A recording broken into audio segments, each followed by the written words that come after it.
Price the Lord, ஹல்லேலூயா. கிறிஸ்துவுக்குள் பிரியமானவர்களே, இந்த அருமையான காலை வேளையிலும் தேவ சமூகத்துக்கு வந்த உங்கள் ஒவ்வொருவரையும் இயேசுவின் இணையற்ற நாமத்தினாலே அன்பின் வாழ்த்துக்கள். இந்த நாளிலும் மல்கியா 1:2 அடியேன் வாசிக்கிறேன்.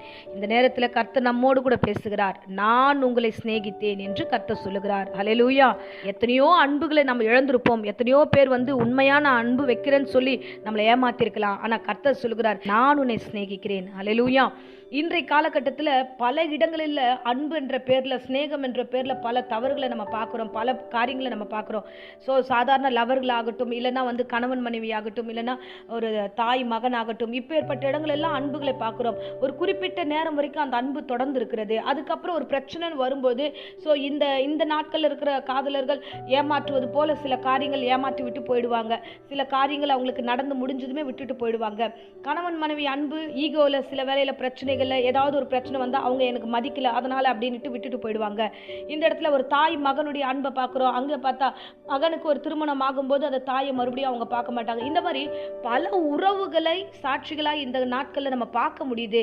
பல உறவுகள் ஏதோ ஒரு காரியத்து நிமித்தமாக, அடிப்படை நிமித்தமாக அன்பு வைத்து, சிநேகம் வைத்து வருகிறார்கள். ஆனால் மறுபடியும் ஏதோ ஒரு பிரச்சனை நிமித்தமாக பிரிகிறாங்க. இந்த அன்பு பொய்யான அன்பு. ஹல்லேலூயா. நமக்கான உண்மையான அன்பு ஒன்று உண்டு.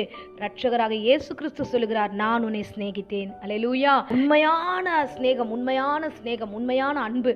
அந்த அன்பு பாருங்க, நான் உன்னை விட்டு விலகுவதும் இல்லை, உன்னை என்றும் கைவிடுவதில்லை. எல்லோரும் சொல்லுவார்கள், திருமணத்தின் முதல் நாள் அந்த வார்த்தை கைப்பிடிச்சு சொல்லுவாங்க, என்ன ஆனாலும் சரி, வாழ்வானாலும் சாவானாலும் நான் உன்னை விட்டுட்டு போவே மாட்டேன்னு சொல்லுவாங்க. ஆனால் நேரம் வரும்பொழுது அவர்களுடைய காரியங்கள் மாறுதலாய் மாறுகிறது. ஆனால் கர்த்தர் அப்படி இல்லை.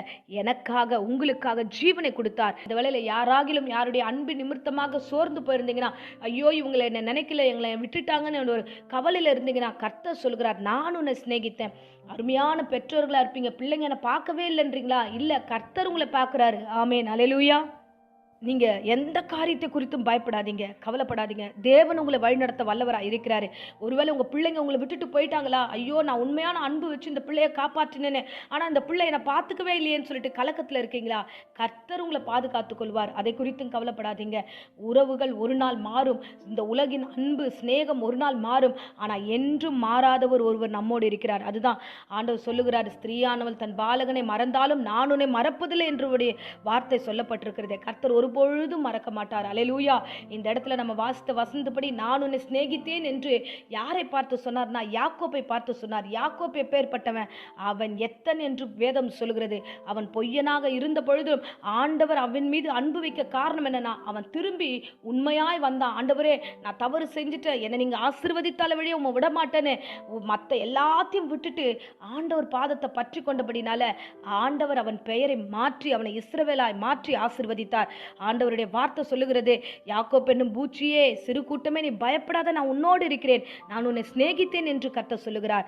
இவ்விதமாகவே கர்த்தர் உங்களை சிநேகிக்கிறார். நீ எந்த நிலைமையில இருந்தாலும் சரி, நீங்கள் எந்த நிலைமையில இந்த பிரசங்கத்தை கேட்டாலும் சரி, உலக அன்பு மாயை.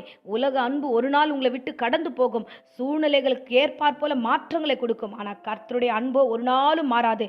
விளையேற பெற்ற ரத்தத்தினால அவர் உங்களோடு இடைப்பட்டிருக்கிறார். உங்களுக்காக ஜீவனை கொடுத்திருக்கிறார். உங்களுக்காக மறுபடியும் உங்களுடைய உண்மையான சிநேகிதர் உங்களை கூட்டிக் கொண்டு செல்வார்.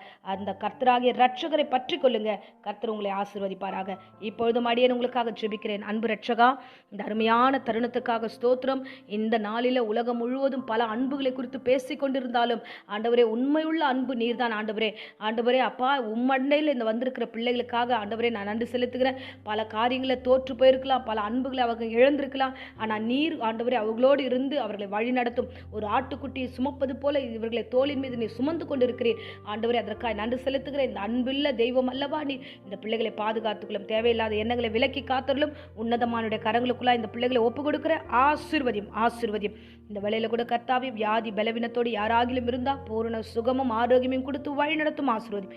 இயேசுவின் நேற்று நாமத்தில் ஜெபித்து ஒப்பு கொடுக்கிறேன் ஜீவனுள்ள நல்ல பிதாவே. ஆமேன். ஆமேன். Praise the Lord. God bless you.